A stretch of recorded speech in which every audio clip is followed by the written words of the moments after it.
Колись давно люди передавали з вуст в уста одну просту, але глибоку істину. Ніколи не нарікай на своє життя.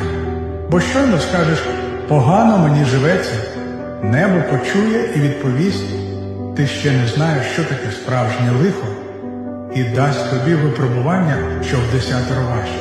А якщо навіть у важкій хвилині скажеш «слава Богу, живу добре», то Всевишній усміхнеться і скаже «ти ще не бачив, що таке справжнє щастя», і пошле тобі долю світлішу, радіснішу, благословенну.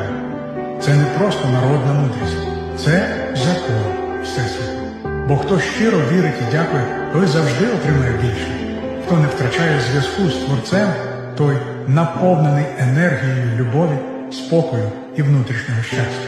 Тому, як би не було, говоріть собі і світові, у мене все добре, і так воно й буде.